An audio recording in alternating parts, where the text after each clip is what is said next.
Vatandaşın bugünkü ıslahı 2021 ayının 18. günü. Tünüge muhakeme kılanmadık. Bugün bir ağız gap kılaylı.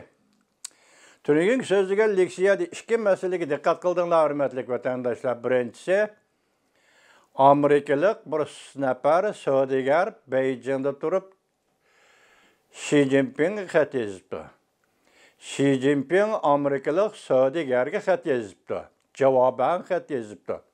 Amerikalık Saudigar'ın nemi degeldigini ve bunun deyin ki Cungo-Amerika münasebetinin istikbalı doğrusu da ve özünün şirketinin Cungo'da kengiyişi doğrusu da bir kitap yazıp yakında ilan kılganlığını tünügün körsettik. Bu yerdeki vaziyet yani bir ikinci mesele tünügüllerden Tayvan'ın pulga qaraydigan yıllar yani hükümet taraf torbitede şundak bir gap çıktı. Cungo hazır Tayvan'ı kurallık birlik keltirişte vazgeçip Tayvan'ı akıl paraset bilen birlik keltiriş jaryanıga kirdi yoki şu yolunu tanlap aldı dedi. Sizler yakında bir görüp öttüңler, muşu 2 ay 11. ayının 3. günüden ötken yılı bugün günüçü bolğan aralıkta Cungo hükümeti fırsattan faydalanıp Şangang'da 50 neferden artık demokratizmçilerini kolga aldı. Bu Şangang'da kolga algan bu demokratizmçileri selingan tehdit ve işletken zorvallık ameliyatda Tayvan'a qarıtılgan zorvallık. Tayvan'a qarıtılgan popozu idi. Muşu fırsatı Şangang'da şu işini kılıp aldı. Xuddi şu aralıkta meyle kaçan imza koysun koymusun şu aralıkta Türkiye Cumhuriyeti bilen Cumhur Halk Cumhuriyeti mesela 1. ayının 26. günü iki devlet oturusu tüzülgen cinayetçilerini ötküzüp beriş kilişimnamesiga 1. ayının 26. günü Cungo hükümeti imza koydu. Yok 12. ayının 26. günü geçirelim. 12. ayının 26. günü imza koydu. Təsdiqledi kanununu. Endi bu kanun hazır aldığımızda Türkiye'de təsdiqleniş aldı durdu. Ötkenki leksiya dedik 2. ay dedik. Akşamlatın kögen haberlerimizde 1. ayının 26'sı. Belki cevaben təsdiqlisi 1. ayının 26'sı təsdiqlagan boludu. Bu vaziyette hazır Xitay hükümeti iki taraftan paylandı. Amerika'daki sayılan vaziyetinin iki taraflık paylandı. Şangang'da bastırış, Hong Kong'da bastırış, Türkiye hükümeti olan kilişim imzalaş. Yani ötküzüp bir iş kilişim imzalaş. İki tarafta Xitay hükümeti çakmak çaktı ve galba kıldı. Vatandaşım. Demek bu fırsatperestlik, fırsattan faydalanış Cungoluk'tan ananesi. Onu mu koyup duraylı? Fırsattan faydalandı, her ikisi galba kıldı. Şangang'da 50 nefer adamdan kol gelinişi, Uygurlarını ötküzüp bir iş, kanun layihasına imzalanış okşaşla, hazır Xitay iki tarafta dikkat kılıvatkan ve iki tarafta bastırışta eğer derecede elip verivatkan Şangang, Şinjan, Hong Kong, Uyguristan. Vakalarıga Xitayning muşu fırsatda qanda qol sağallıqını sizler görüp duruvatsızlar, biz görüp duruvatımız hürmetli vatandaş. Biroq hazır bu siyaset, o siyasetde çokum emas. Mesela muşunda qalqılı Cungo Tayvan meselesini tez yolla aql paraseti onda gap yok. Gap sen muş qadamda çekindingmi yoki qandaq? Biz bu sözünü tolu sözlep ketdik. Aralıkta sizler sözlüge leksiyalar nemi dedik? Bugün Huanghe deryası bu diktatlık muhabbet. Şangellin degen kino. Bir-biriga o'rin berib Amerika shuna pozitsiya qaytarib keldi. Endilikda Amerikada hozir yangi prezident vazifaga o'ltirdigan mushundaq bir paytda mushu oraliqda foydalanib Hong Kongda o'yindi Jungo Uyg'uriston mustamlika masalasi bo'yicha kichik Osiyodagi davlat Turkiya bilan ashundaq kelishim imzoladi Jungo davlatimiz hurmatli vatandoshim. Biroq bu yerda bunun degeni nima? Men kechiman, chekiniman degani. Ondan Amerikalik Scholz efendi Saudigarga yozgan xitida Jungoning raisi Xi Jinping umid bog'ladi.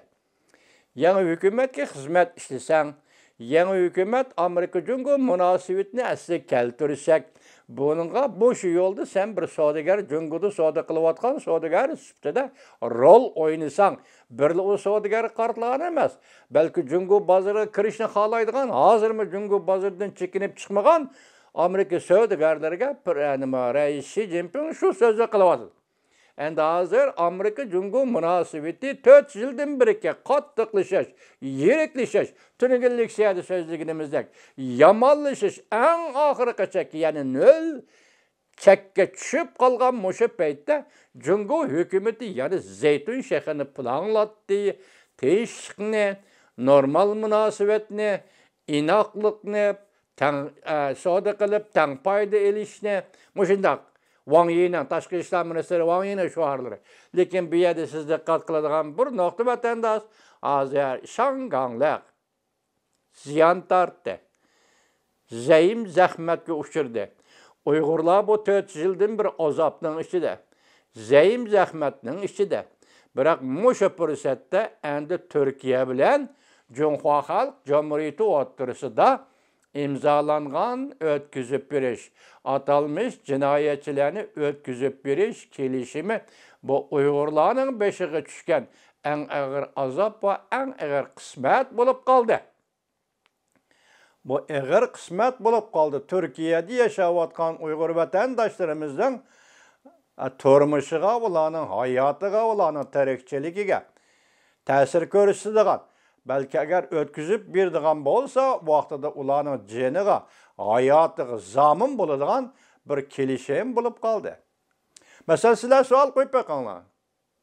Biz ko'ryapmiz, qarang, radio so'zlayotdi ömür bo'yi Sharqi Turkistonning ozodligi uchun barligini atagan odam mushuma?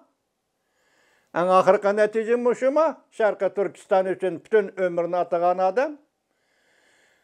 Erishgan natija mushuma? Muhbir Erkin Tarım efendi. Siz bu maqalalarni qandaq yazısınız? Xabarlarni qandaq yazısınız? Elaqadek desti kitaplarni qandaq yazısınız efendi? Mesela radyo bir gün 2 gün içinde 4-5 parça eslash, qavrisini eslash, nevrisini eslash maqalasini e'lon qildi. Siz endi bu tarixning davomini qandaq yazısınız? Gerek yok da yerge inişip bir çangal topunu alaman, Uygur degan ahmakның ko'ziga chachaman da Erkin Tarım efendi. Hozir Türkiye'deki yaşayotgan Uygurlarımız, vatandaşlarımız tahdidning ichiga yetib keldi vatandaşlar. Bu chaqchaq emas. O Erkin Tarım aytgandek Türkiye'nin ichki qonunlari cheklab qolalar. Bu aldamchilik. Bu Türkiye'deki Uygurlarni aldash ve dünyadaki Uygurlarni aldash uchun ishlayotgan tahdid, tadbir. Hemmisinin gepi bir bulanın vatandaş. Endi hazır bundaq vaqtda fakat bunun igi çıqalaydigan devlet Amerika Qo'shma Shtatlarıydı. Endi Amerika Qo'shma Shtatlari saylandan keyin Joe Biden hukumatinin siyosati qandaq bo'ldi? Derhal qo'l silib bu ishga yeshina olamdi. Ya bu ishga kelalamdi. Ya ko'ngil bo'lalamdi. Buni bilgili bo'lmaydi. Davlatda hokimiyat yoki prezident almashdi yangi ishlar intayin ko'p. Şu qatağı elip kirgili bulandı bo'lman, bunun üçün bir gap Amerikada hozir vatandaşlar. Aşındaq tuğan ahval aslında bu fursatdan foydalangan Xitoy Türkiye'ni indeks keltirdi, imza qo'ydi da akşam xabarda 1-ayning 26-kuni Türkiye'nin Büyük Millet Meclisi bunu tasdiqlaydi dedi. Başkalıqı yo'q tutishlar, başkalıqı tasalli berishlar, başkalıqı ishki qonunlar cheklaydi u deyishlar, hammasi yolg'on gap. İmza koyuldu mu? Eğer bir vaziyet. Eğer bir vaziyet Türkiye'deki Uygurlarının 5 kilovatı degen gap. Bunun için de qanday qilish kerak hurmatli vatandaşlar? Nemi çağırıvan? Namoyish akmaydı. Namoyish ile hal qildigan ish emas bu. Nemişki Türkiye'deki çoğunlar mesela qo'sh tirnoq ichida çoğun deb atalgan çoğunlu mushunaq vaqtda o'tirg'i chiqmaydi. Mesela yana, misal elip şunu aytayli, sizlar biladigan ve hozir himoya qilayotgan, sizlar qo'llayotgan bir kishi, masalan, Aysa Olibtekinning o'g'li Erkin Olibtekin Germaniyada yetibdi. Tunigin Konyadagi namoyishga borib qatnashdimi? Türkiye bilan Germaniyaning orlig'i 2 soatlik yo'l.